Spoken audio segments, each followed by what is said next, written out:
Next, we have the presentation on valuing non-market work and the care economy in South Korea by Professor Jae-young Yoon.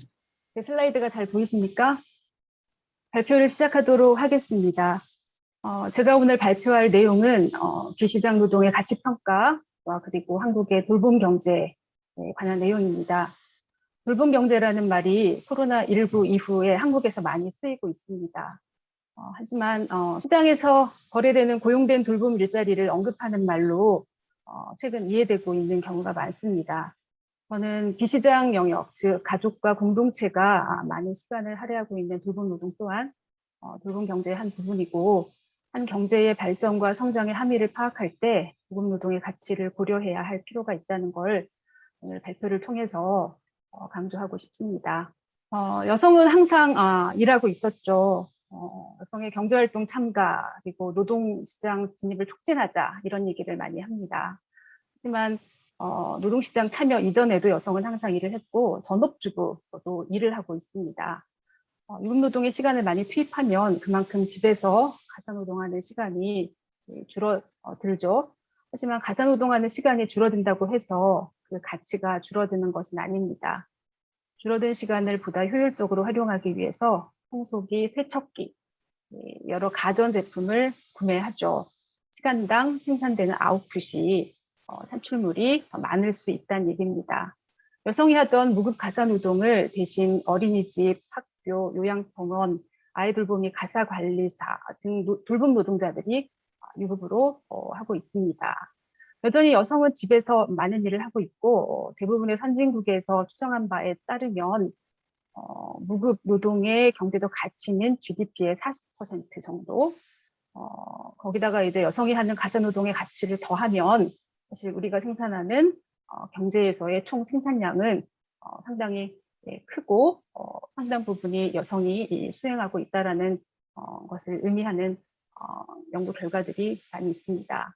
한국에서의 돌봄 경제, 가정 안팎에서의 돌봄 경제에 변화를 미친 여러 이제 사회 경제적 환경 변화가 있었습니다. 결정적으로 한국은 90년대 이후에 외환위기를 거치면서 큰 변화가 있었는데요.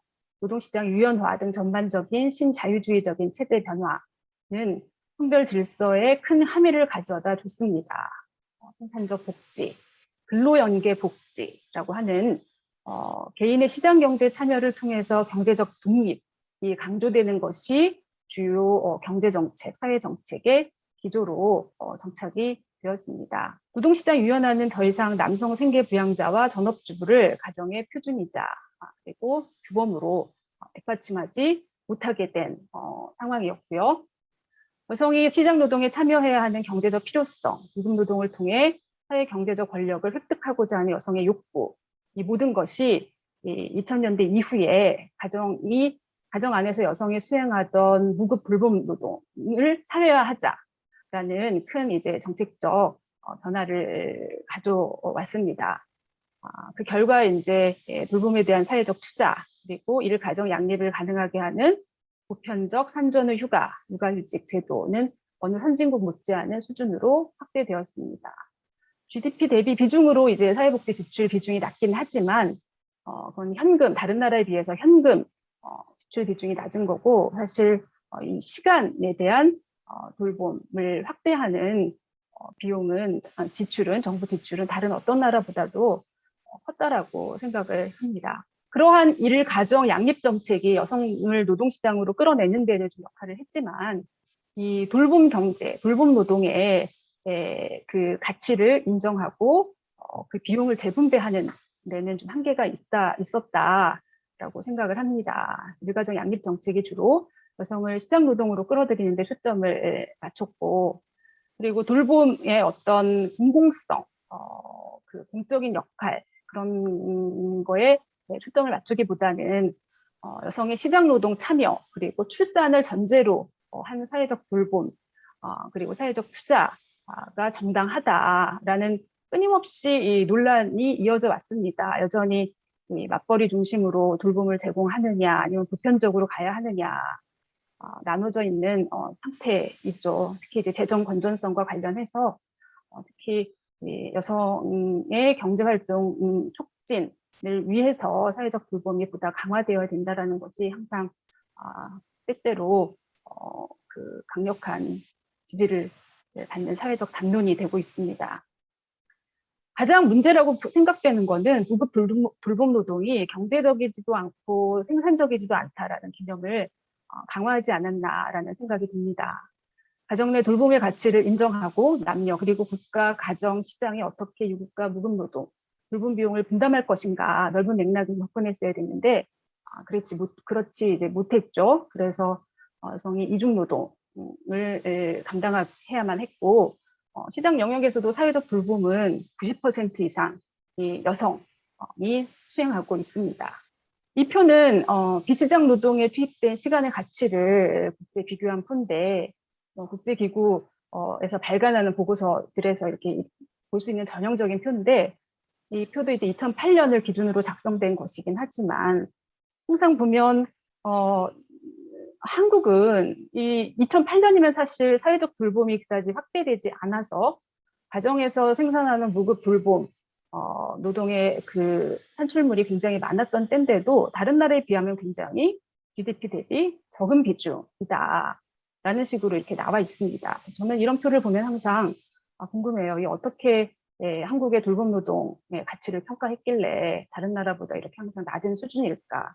앞서 그 발제자도 말씀하셨지만 한국은 사실 가부장제 사회고 가정의 그 경제적 역할, 가정의 돌봄에 대한 의무가 굉장히 강조되고 있는 사회이기 때문에 다른 나라보다 더 많을 것 같은데 이게 적단 말이죠. 이후에서도 말씀드리겠지만 이 가사노동의 무급 노동의 경제적 가치를 어떻게 평가하는가 이 방법론이 사실 굉장히 중요하다라는 생각을 하게 만드는 표이기도 합니다. 자본주의 경제는 경제 성장을 맹신합니다.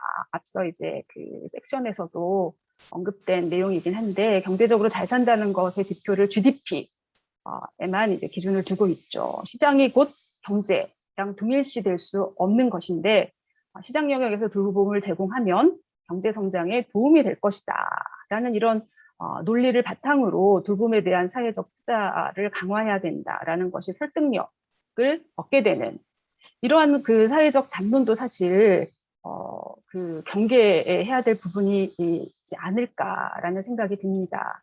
사회적 공감대 그리고 정부 경제정책 당국자로부터 이 재정 지원에 그 재정 지원을 견인하기 위해서는 필요한 논리이긴 한데 여전히 이 성장을 위해 돌봄을 사유하는 것이 필요하다라는 논리를 강화하는 힘이 되고 있지 않느냐. 돌봄이 시장에서 조직되고 그로 인해서 여성의 고용이 증가한다고는 하지만 항상 긍정적인 결과만을 가져오는 건 아니죠. 앞서 섹션에서도 지적됐듯이 시장 영역에서의 돌봄 노동의 질은 굉장히 열악하고 이번 코로나19 계기로도 언제든지 무너질 수 있다는 것이 확인된 바 있습니다.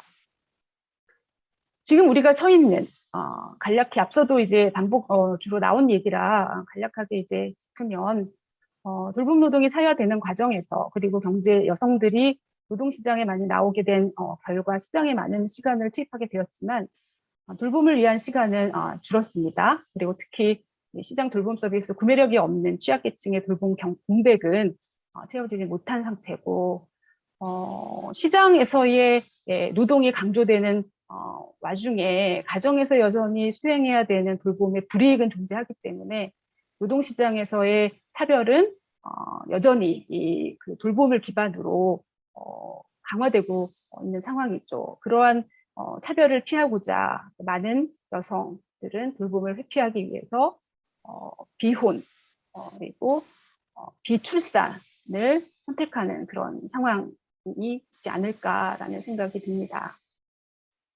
그럼 이제 돌봄의 사회화가 많이 진전이 됐는데 그렇다면 개인과 가정이 상당한 시간과 노력을 투입하고 있는 무급 돌봄 노동이 감소했을 거라고 생각이 드는데 앞으로 지금부터 말씀드릴 부분은 여전히 상당 부분 여성이 수행하고 있으며 국가 여러 가지 거시 지표를 대비해서 보더라도 상당한 비중을 차지하고 있다라는 연구 결과를 소개시켜드리고자 합니다. 생활시간 조사 자료를 활용해서 2019년 기준으로 어떻게 이 무급 돌봄 노동의 경제적 가치를 평가하는지 자세하게 소개드리고 다소 거칠지만 1999년부터 최근까지 수행된 시간사용 조사 자료의 결과를 활용해서 어떻게 변했는지를 확인해 보고자 합니다. 돌봄 노동을 우리는 그냥 노동이라고 하지만 사실 돌봄 노동이 노동이 되기까지 경제학적으로 많은 논란이 있었죠. 그 이유는 돌봄 노동은 직장 노동과 달리 심리적 보람, 만족을 가져오기 때문이다. 그래서 이 경제적 가치를 평가하는 우리는 이 제3자 원칙을 많이 사용합니다. 내가 직접 하지 않고 다른 사람을 고용해서 할 수 있고 그 결과 내가 아닌 다른 사람의 행복, 물질적 복지를 증진시킬 수 있다면 그것은 노동이다라는 것이죠. 이러한 노동은 사실 이미 시장에 존재하는 시장 영역의 교육, 보건, 복지 산업의 재화와 서비스 생산 과정에 긴밀히 연결되어 있다고 볼 수 있습니다. 각 산업이 충족시키고자 하는 우리의 욕구가 있죠. 그러한 욕구를 충족시키는데 시장 영역에서 투입되는 부분만 보통 고려를 하는데 일부만 이 무급 가사노동의 가치를 간과하면 일부만 고려하는 셈이다라는 것입니다. 왜 무급 돌봄 노동의 가치를 평가해야 되느냐? 첫째, 가정이 담당하는 인적 자본 그리고 복지 상당히 중요한 경제 영역인데도 국민소득에 간과되어 있다라는 것이죠. 두 번째로는 돌봄 노동은 평생소득의 상실과 같은 경제적 불이익이 있고 그 불이익은 개인이 치르지만 기업과 전체 국민이 같이 누리는 공공재적인 성격이 있기 때문에 무급 돌봄 노동을 수행하는 자에 대한 공정한 대우를 위해서도 어느 정도의 그 생산적 가치를 가지는지를 평가할 필요가 있다라는 것입니다. 세 번째, 정책적 차원에서도 필요하죠. 아동이나 노인, 장애인 정책은 보통 가정이 그들을 위해서 투입하는 시간 비용을 간과하는데요. 아동과 노인, 장애인의 일상생활을 유지하는 데 드는 실제 비용을 과소 추정하는 결과를 가져오고 있습니다. 무급 돌봄 노동의 가치를 어떻게 평가했는지 간략하게 설명드리도록 하겠습니다. 일단은 시간 양을 추정하죠. 시간 양을 제대로 이제 추정해야 되는데 생활시간 조사마다 담고 있는 내용이 달라서 과소 추정되는 경우도 있죠. 갓난아기를 돌보는데 우유 먹이고 기저귀 갈아주고 이런 시간만 사실 돌봄 노동이다라고 한다면 모든 이제 부모가 반발을 할 텐데 생활시간 조사가 실제로 부모가 돌봄에 드는 투입하는 시간 그리고 실제로 행동과 관련되지 않은 정신적인 영역, 감정적인 영역까지 포괄하는 데는 한계가 있습니다. 그래서 가능한 그 돌봄 노동의 여러 가지 차원을 다양하게 좀 구분해서 나눠서 이제 보려는 이제 노력들을 하고 있죠. 돌봄 노동의 생산성이나 아니면 강도 이런 것들을 좀 구분해서 하려고 하는데 제가 보여드릴 연구에서도 좀 제한적이지만 그런 시도를 좀 해봤습니다. 마지막으로는 이제 시간 양에 기반해서 대체비용법을 적용해서 가치를 평가하는 거죠. 대체비용법이란 내가 하지 않고 만일에 시장에서 구입했다라면 얼마가 들었을 것이냐, 우리 사회가 전체 얼마를 지불했었어야만 하느냐라는 가정에 기반해서 평가하는 법을 대체비용법이라고 합니다. 결과를 보여드리도록 하겠습니다. 먼저 이제 시간양 부분인데요. 2019년 만 19세 이상 성인이 시간을 어떻게 썼을까를 보여주는 표입니다. 크게 돌봄 필요가 있는 사람과 동거하는 개인, 그렇지 않은 개인, 왼쪽이 이제 동거, 오른쪽이 동거하지 않은 그 개인들이 얼마만큼의 시간을 쓰는지를 보여주는 표라고 할 수 있겠는데요. 파란색이 이제 유급노동 시간인데 확실히 이제 남성보다 여성이 여전히 유급노동 시간에 유급노동 시간이 적다라는 것을 알 수 있고요. 보라색과 하늘색이 이제 가사노동과 돌봄노동인데 돌볼 필요가 있는 사람과 동거하는 여성, 이 돌봄 필요가 있는 사람은 이제 숫세미만 아동도 포함을 하고 있어요. 그런 여성은 가사노동의 거의 3시간, 돌봄 노동의 2.4시간을 쓰고 있다. 여전히 성별 비대칭이 존재하고 경제 전반에 남녀 불평등과 연결되어 있다라는 것을 보여주고 있습니다.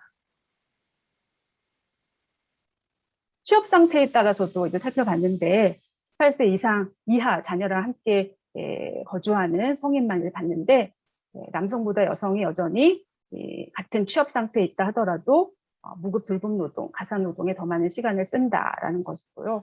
비취업자 남성의 경우는 여전히 뭐 취업자 남성에 비해서 많이 쓰지만 여가 시간이 굉장히 개인 유지 시간과 함께 비취업자 여성보다 많다라는 것을 알 수 있습니다. 두 번째로 이제 소개해드릴 부분은 무급 돌봄 노동을 좀 더 그 돌봄 노동의 성격에 따라서 이제 세분화한 것인데요. 세 가지로 이제 구분해 봤습니다. 직접 돌봄 노동, 간접 돌봄 노동, 그리고 지원 돌봄 노동인데요. 직접 돌봄 노동은 앞서 우리가 봤던 돌봄 노동과 동일하다라고 생각하시면 되고, 간접 돌봄 노동은 가사 노동과 동일하다고 생각하시면 됩니다. 지원 노동은 이 생활시간 조사 자료에서 그런 거를 물었어요. 응답자와 서로 아는 사람으로서 의식이 있는 상태에서 공간을 함께한 사람이 누구냐라는 조사를 했습니다. 그 결과 이 표에서도 보시면 아시겠지만 이 초록색이 지원 노동인데요. 이 남성의 경우 여성보다도 비중으로 따지면 사실 지원 노동의 비중이 상당히 크다라는 것을 아실 수 있죠. 이 지원 노동은 주 행동이 여가 시간이나 가사 노동, 그러니까 그 가사 노동이나 돌봄 노동이 아닌 다른 시간에 10세 미만 자녀와 함께한 시간을 이제 추정한 것입니다. 그런 시간을 봤더니 이제 주로 여가 시간 내에 자녀와 함께 시간을 보내더라라는 것입니다. 시간을 바탕으로 가사 노동의 경제적 가치를 이제 평가를 했는데요. 일반인 대체비용법, 전문가 대체비용법 크게 두 가지로 구분해서 결과를 만들어봤습니다. 일반인 대체비용법은 이 모든 일을 한 사람이 한다라고 가정하고 했을 때 추정한 이제 가치인데요. 최저임금, 그 가사와 아이 돌봄 종사자의 평균 임금률을 적용한 것입니다. 그 값이 12,348원이고요. 전문가 대체비용법은 각각의 일을 각각의 전문가한테 맡긴다라는 것입니다. 이렇게 했을 때 그 경제적 가치를 보면 남성의 경우 적용한 임금률에 따라서 12조 7천억에서 14조 3천억, 여성의 경우는 37조 9천억에서 41조 9천억에 해당됐다라는 것입니다.